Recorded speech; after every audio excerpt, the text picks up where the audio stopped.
পবিত্র রমজান দোরগোড়ায় রোজার আগে সব প্রস্তুতি শেষ করতে রাজধানীর বাজারগুলোতে মানুষের উপচে পড়া ভিড়।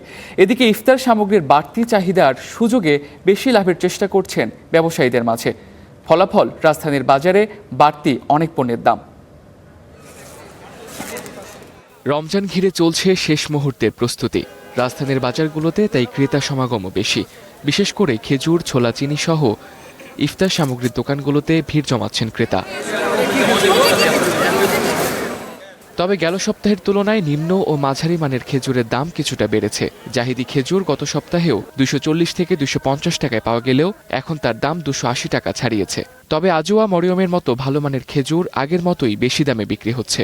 আমাদের মতো নিম্ন আয়ের যারা লোক আছি আমরা, তাদের জন্য মোটামুটি কমের মধ্যে হলে আমাদের ভালো হয়।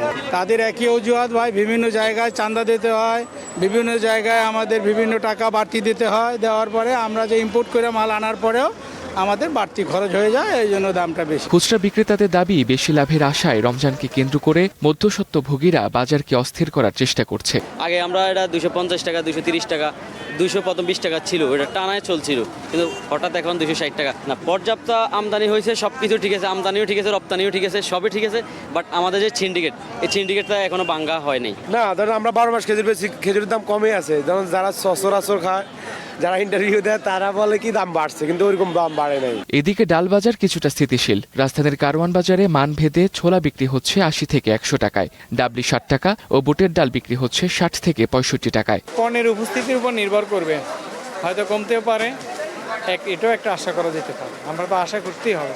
দাম তো বাড়ে না জায়গায় বাড়ে, কিন্তু কিনলে পারে সেটাও করতে পারে না, কিনলে কমে তাও জানি না। কয়েকদিন আগে চিনি 45 টাকা বস্তায় আছে, মানে চিনি 48 টাকা বস্তা। ডালের পাশাপাশি চিনির যোগান স্বাভাবিক থাকায় দাম স্থিতিশীল রয়েছে। প্রতি কেজি খোলা চিনি বিক্রি হচ্ছে 100 টাকায় এবং প্যাকেটজাত চিনি 105 টাকা। Tamjid Ahmed, star news, Dhaka.